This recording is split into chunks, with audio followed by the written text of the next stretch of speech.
is a city of many changes. Being a very small city, Newark effectively hit a hard limit on its own growth in the 1870s when many neighborhoods in the city began to split off into their own smaller cities. The smaller cities were initially founded as suburbs and getaways for the wealthy, while the Newark City proper was filled to the brim with factories. When the dust settled, the size of the city sits at about 25 square miles.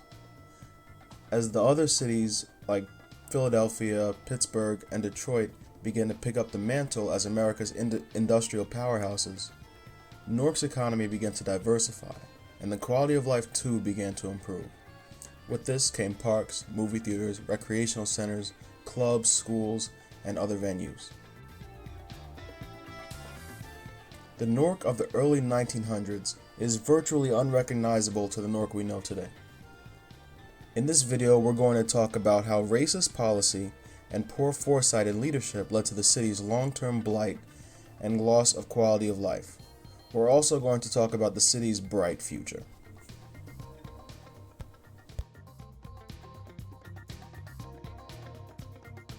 Newark, like many American cities, has a long history with racism. Unlike many other areas, however, the Democrats' power over the state in the 1850s and 1860s led the state into supporting the Confederate States' secession from the Union. In 1863, Congressman Valentine spoke in a crowd demanding resistance to the expected draft and the ousting of Lincoln from the White House in the 1864 election, and the immediate stop to this quote-unquote miserable crusade against African slavery. Present in that crowd was the mayor of Newark, Bigelow, and Democratic Senator William Wright, who was thought to have used his money to lobby for his position in the state. This speech was very well received by the attendants of that party. Let it also be known that a great deal of Newark's manufacturers had a vested interest in the continuation of slavery, as many of the city's garment factories required raw materials imported from the South. As time went on, black people and other marginalized groups were continuously excluded from public life by the white majority. In terms of other groups, in the 1930s, two Nazi organizations, the Friends of New Germany and its successor, the German-American Bund, had thousands of members, with Newark being a hotbed for their activity in the era. The Nazi activity was mostly vanquished by 1941 by an effort by Jewish Newarkers as well as the U.S. government, but not without a decade's worth of violent clashes. Racism impacted Newark in other ways. Although the population was slowly trickling into the suburbs in the 1930s, due to the Great Depression that is, the first of 3 silver bullets came in the form of redlining. Redlining happened when the U.S. government, along with the banks, created maps of blighted urban areas slated for redevelopment or renewal. In practice, this meant that people of color found it very difficult to get loans or purchase homes in this area. As more black people moved into Newark from the South in the 1950s, it became apparent that many of them would be renters, and were only permitted to rent in certain parts of town. Furthermore, white suburban residents were incentivized to leave urban areas by the GI Bill. As Ira Katznelson writes in the book, When Affirmative Action Was White, in the New York and New Jersey suburbs, fewer than 100 of the 67,000 mortgages insured by the GI Bill supported home purchases by non-whites. Essentially, the bill was a white-only reform.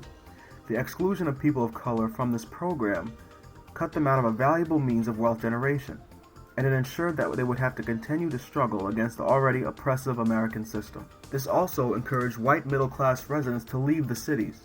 And when white middle-class residents left Newark, they also brought their businesses. Many big companies that were previously employing people in this area relocated to the suburbs, meaning there were less jobs in Newark overall as more black residents were moving in. And the jobs that did remain often passed them over for these opportunities, making it difficult for African American residents to stay employed, as well as increasing poverty in the city. Dynamic American cities are those that are coming to grips with the problem of outmoded structures.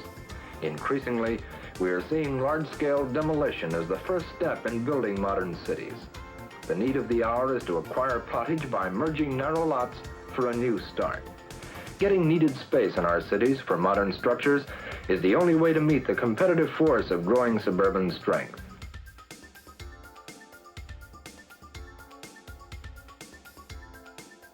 The final silver bullet that contributed to Newark's demise were the urban renewal reforms.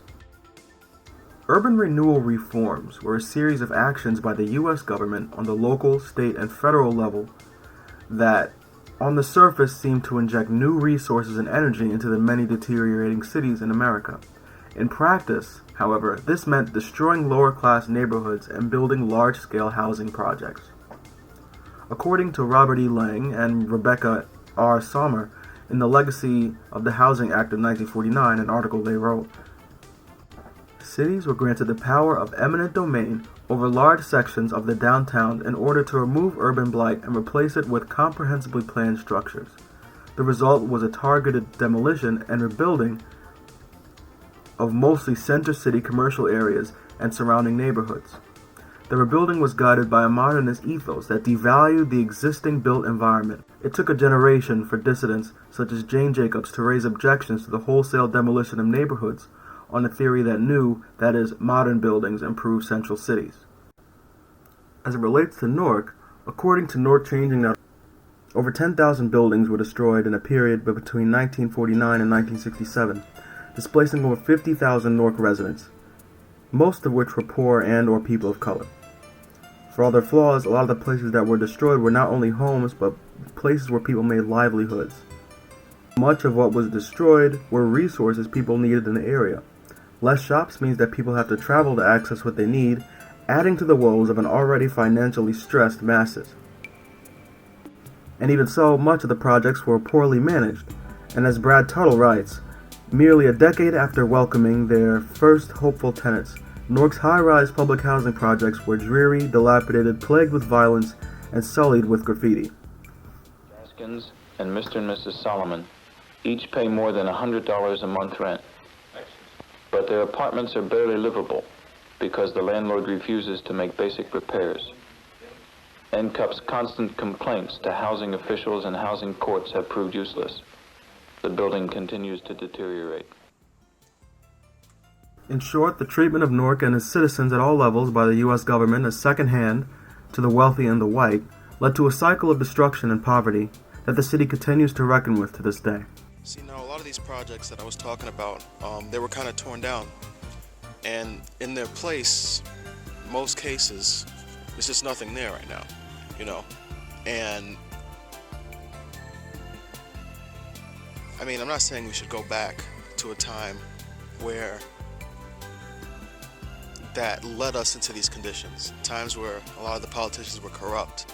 Times where, you know, the city wasn't even really built for us.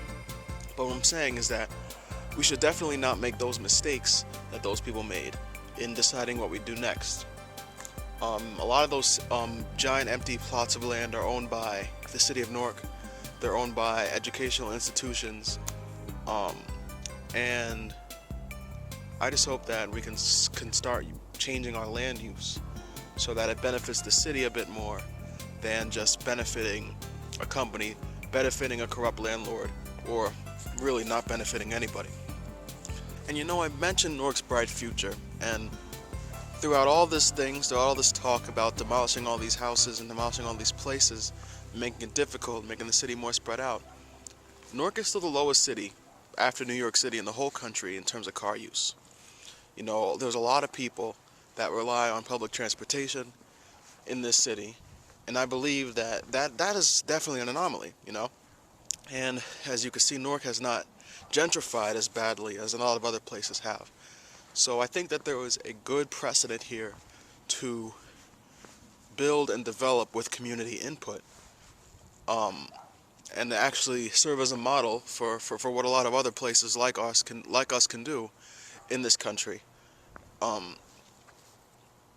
But I just believe that we have to keep that goal in mind, because as you know, a lot of businesses are trying to scoop up property and real estate in this area. A lot of people have a vested interest in trying to raise the cost of living around here and to make it prohibitively expensive since it's in a very prime location. Yeah, that's what I think. Thank you for watching this video.